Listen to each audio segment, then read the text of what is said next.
Hey everyone, Ethan here from Extreme RC 4x4. I'm going to try filming this video a little bit different than normal. Usually I put the camera on a tripod, but today I think I'm just going to try it free-handed and see what you guys think. But what I'm going to be showing is the current setup of my Terramight chassis, CR12 based clodbuster, just before I get into winter competition season this year. I started designing these frame rails, and I think it was actually New Year's Day. It might have been. I can probably look back and find some pictures. But the truck's come a long way, and it's already seen 2 competitions and a couple of fun runs. But just gonna go ahead and walk through everything that I have done to it at this point, just to see where the truck is at right now. So as you can see from the outside, the body is not majorly modified. The fenders have been trimmed so that I can get this lower ride height on these Boom Racing Baby Hustlers. They're 3.74 inch outer diameter, and they're a very nice tire for competitions and everything. I'm really happy with them. These are on my custom beadlock wheels that I made. I know they're very dirty,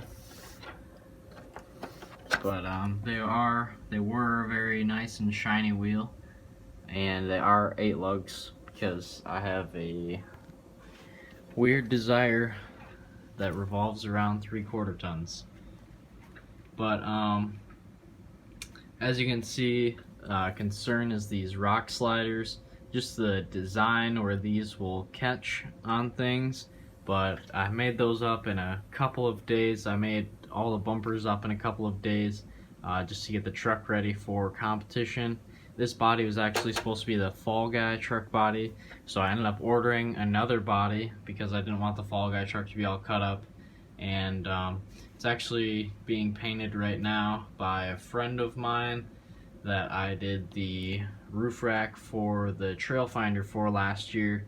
He's doing the body in exchange for that. So this strap here just wraps around the truck because it does have magnetic body mounts on it, and I do prefer using this strap over a winch. Sometimes a winch is fun to mess around with, but in the competitions I find it to be kind of a hassle. But maybe you enjoy doing that, but to me it's always kind of finicky with electronics and whatnot. So on the front of the truck, this bumper is pushed in a little bit. You can see it's got some angle to it, and I will be planning on building a new bumper for this, very similar if not exactly the same design, just beefier, and I'm hoping to make a video on that so you guys can see how that is all going to work out. As you can see, this slider, since it's not supported as much back there, has kind of bowed up. At one point it did get bent up quite a bit and I had to bend it back, but that's the nice thing about aluminum, it's not too bad to bend by hand. And this rear bumper, also not bad. I built it just to protect the body, and it's done a nice job of that, but it is rather bulky, and I may do a like square style bumper that I have on the front just to match on the whole truck. I don't think I'm going to do a 2 bumper on the front of the truck though to match the rest of everything, and I may do some more square sliders just so that everything matches together well. Here's maybe the cleanest wheel, so you can have a look at that. So we'll go ahead and pull the body off. I don't have the blower in the hood. I don't feel like it suits this truck perfectly. Maybe some people do. I'd like to get a Chevy grill for it as well, not 4x4x4, and I would like to put some lights in it. The width of the truck, in my opinion, I do like it narrow. I know some people don't like a narrow truck because of stability, but I find it to be really nice, especially when you're going in between gates and whatnot. It is a very big advantage being how narrow this truck is on Team Associated CR12 axles, and they're not widened at all. So I can pull the body off. At first I did not like the black tinted windshield.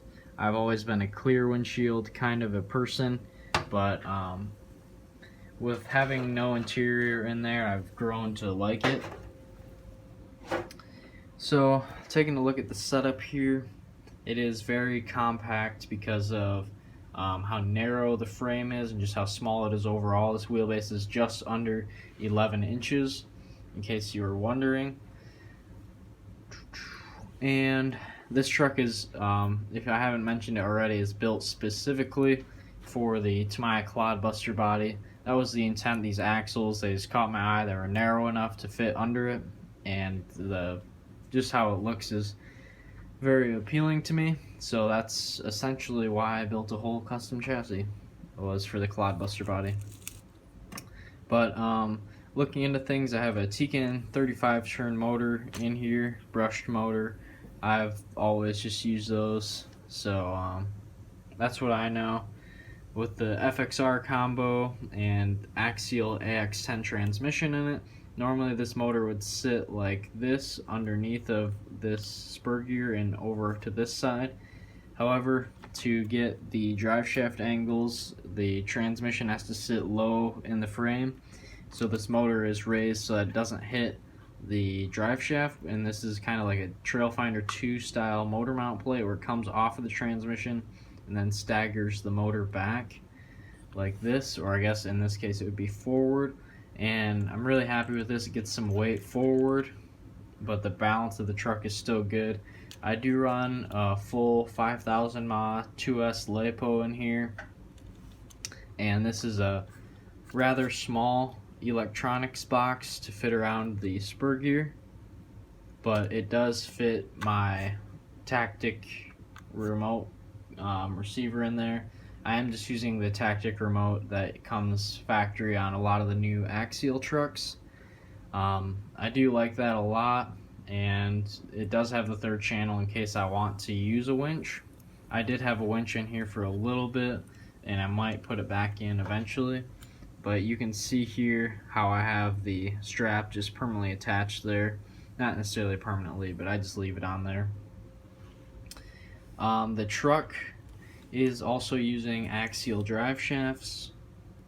I never have an issue with those. I've never actually broken a set of them, except on my axial Yeti. I usually, the U-joints just fall apart, so I'll just rebuild those quick. This is a high-tech waterproof servo. Had this for years and years. No issues with that. No slip clutch delete on here. I know some people just lock them up, but I've never had an issue with them. These are barrage shocks on here. They may be slightly longer than the CR12 shocks, but I think what was appealing to me at the time when I built this was the firmness. And at first I thought this truck was sitting way too high, but after I got the electronics plate and all the electronics fitted, it kind of settled back to the ride height where we're at now. And for those of you that are wondering, you probably could run CR12 shocks with this, but I've been told that the TRX4 springs will fit on the CR12 shock bodies, so that's what you need to do to get the proper suspension stiffness, because this is definitely a heavier truck. So behind these custom wheels, I did go with this beadlock wheel design. I went with this beadlock wheel design where there's no locking rings on the outside, because I think this looks a whole lot better, but also because when I did the locking ring setup, I could not fit my brass weights behind them because these are 1.55 wheels, so it's very tight around these brass weights that I have machined. And I just machine these, and then there's 2 screws. You just drill 2 holes in these knuckles and then screw them in. So drill it with like a 2.5mm drill bit, and then thread some 3mm screws into it, and voila. So as you can see, it's in there, and it's probably all muddy too, but I can't tell you if there's any performance gain there or not. Those were on there when I initially built the truck, but today what I worked on in the grind before the competition is these brass links. This is 1/4" brass rod, so I thread it with 2.5mm threads because all these links use 2.5mm threads. So since I can't find any 2.5mm grub screws, what I do is I take the stainless steel screws that have the crappy heads on them, or they're like the button head screws, but since it uses the 1.5mm drive, they strip out really easily. But I like these cap head screws that use the 2mm drive because they don't strip out. So what I do is when I thread the ends of the links, I thread the screws in each end until they're completely tight. I put them in with a ton of Loctite and thread them until the threads stop and the screw bottom's out, until it's actually eating into the brass a little bit. I'll have to show you guys in a video sometime, but then I just cut the heads off the screws, so they're pretty much a permanent part of these links now. But hopefully these will help lower the center of gravity. I'm not really having any issues with it, but it never hurts to try to adjust things. Really, this is the best performing truck that I've had in a long time. I think it's because this is the first vehicle I've built after beginning to compete in these competitions. So I think raising these upper link mounts up helps a lot. I got that tip from someone with my original chassis, and I'm very happy I did that, because what happens is when this truck is climbing a hill, normally when the rear end gets under a truck up a hill, it wants to just flip it back because there's no overdrive or underdrive gears available for this CR12 axles. But what this does is I've actually had it in cases where it's wheeling uphill, but the back axle is trying to bring the front back down. It's pretty crazy, and it just really surprised me that the slight change in geometry could do that. So I might want to look into learning about suspension geometry a little bit more, just to see what I can improve and change on here. And this is still a relatively scale chassis. You can remove these shock towers and make a complete drop bed, which would be kind of cool to do, just because my local area is starting to adopt SORCA rules this winter. But here you can see my issue with this bumper, where it just kind of twists back. It's not actually straddled by the frame right here at all. It's just bolted in flat like most bumpers, and I have a new design that's going to straddle the frame, so I can go ahead and show you guys that a second. So this is a little something I'm working on off camera, as I do with most projects. These are some snowplow mounts, and as you can see, it wraps around the frame really nicely there, because in my years of RC snowplowing experience, I've learned from RC four-wheel drive that a crappy snowplow mount will essentially ruin the snowplowing experience. So these mounts are basically part of the frame. They do not twist and turn at all. So the plan is to build a bumper around this mounting system. So instead of using 1/8" plate here, it's gonna be 1/4" like this and wrap around the frame. Just makes it very nice, basically a part of the frame. So that is my goal for that bumper. I'm also gonna try to do something like that for the rear, just because this bumper also moves a little bit. But other than that, I don't have a whole lot to talk about.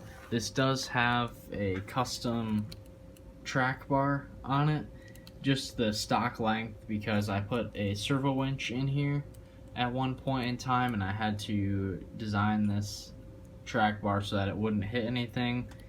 Aluminum steering link that comes with all of my performance packages, and this is a little bit longer just because the servo is set over to the side a little bit more on this chassis. Alright guys, well that is the setup of my truck for this winter. I'm hoping I didn't sound too monotone. It is a little bit late at night. I just got finished up with these brass links and now I gotta charge some batteries for tomorrow. We have a new location this year for wheeling. For any of you still listening, if you can remember my video about the Trailfinder 2 RC 4-wheel drive Blazer hard body with the TRX4 portal axles underneath of it, the guy that owns that truck, his name is Dave, and he opened up a hobby shop, and he has tons and tons and tons of crawler parts in stock. It is probably one of the first crawler oriented hobby shops in Michigan that I've seen. I don't go to different parts of the state to see hobby shops, but he has a very nice selection and it's really rather refreshing. Just kind of shows how much the crawler segment is really growing. He actually ordered 2 of these chassis. I have not made them available on my website or anything yet because I'm still sorting out a few things and it's just easier to do that at a local level right now. But thanks for watching, guys. I'm going to try to get some footage from the competitions, and we'll see how this rig does. So thanks for watching, and make sure you subscribe and like the video so that you can see the upcoming modifications we do to the truck, such as the bumpers and the sliders. Anyways, guys, have a great day, and I'll see you guys in the next video.